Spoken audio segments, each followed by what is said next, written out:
Concept की बात करेंगे, that is cost concept.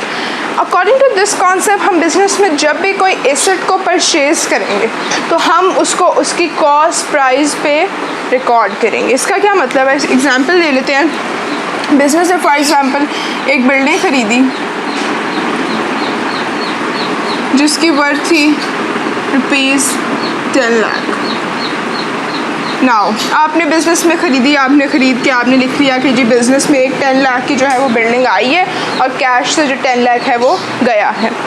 Now the question is कि साल बाद जब आपने इस पर डेप्रिसिएशन लगानी है, साल बाद कुछ भी आपकी जो बिल्डिंग की वैल्यू है वो फॉर एग्जांपल 50,000 गिर गई है, ठीक है। यही बिल्डिंग आपकी अब ₹9,50,000 की हो गई है आफ्टर 1 ईयर, ठीक है। ये आप लगा लें कि 1 जनवरी 2020 में थी, नाउ इट इज़ 31 दिसंबर 2020। अब आपने जब ये एंट्री रिकॉर्ड करनी है कि जी 50,000 की बिज़नेस, अब डेप्रिसिएशन क्या होता है, पहले हम इस कॉन्सेप्ट को भी देख लेते हैं।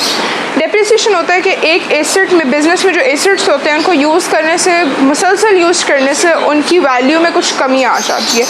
तो सिंपल, अगर आपने एक बिल्डिंग आज 10 लाख की ख़रीदी है तो वो 10, 20, 30 साल बाद भी उतने की तो नहीं रहेगी। आपने एक गाड़ी जो है वो आज 8 लाख की ख़रीदी है या 18 लाख की ख़रीदी है, वो 10, 20 साल बाद 18 लाख की तो नहीं होगी।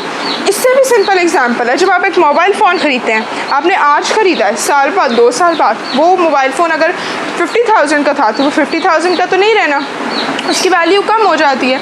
इसी तरह से बिल्डिंग है, जो भी एसेट्स हैं उनकी भी वैल्यू कम हो जाती है। अब आपने जब उसकी वैल्यू को कम करना है तो कैसे करेंगे?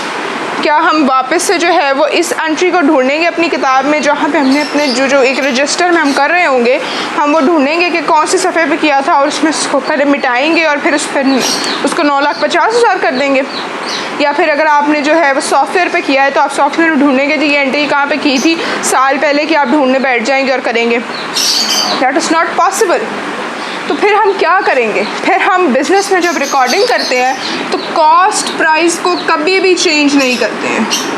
कॉस्ट प्राइस अगर उस बिल्डिंग की 10 लाख थी तो वह 10 लाख ही रहेगी। हम उसके ऊपर डेप्रिसिएशन ये लगा के उसकी एक और एंट्री करते हैं, एक और दफ़ा रिकॉर्ड करेंगे कि जी ये 10 लाख जो 10 ने इसमें से 50 माइनस करके 9,50,000 हो गया। उसकी वैल्यू को कम करते रहते हैं हर साल, लेकिन उसकी कॉस्ट प्राइस को कम नहीं करते। There is a difference between cost price and the value of the building. Cost price का मतलब है वो प्राइस जो हमें फेस करनी पड़ी है उस बिल्डिंग को ख़रीदने के लिए, that is our cost price. But the value is कि जो इस टाइम बिल्डिंग की क्या वैल्यू है। जब हमने ख़रीदी थी 10 लाख हमारी कॉस्ट प्राइस थी और 10 लाख ही हमारी बिल्डिंग की वैल्यू थी, लेकिन 1 साल बाद अब उस बिल्डिंग की कॉस्ट प्राइस तो 10 लाख ही है और हमेशा यही रहेगी, लेकिन अब उसकी जो वैल्यू है वो 10 लाख नहीं रही है। Now it is 9,50,000 due to the 50,000 depreciation.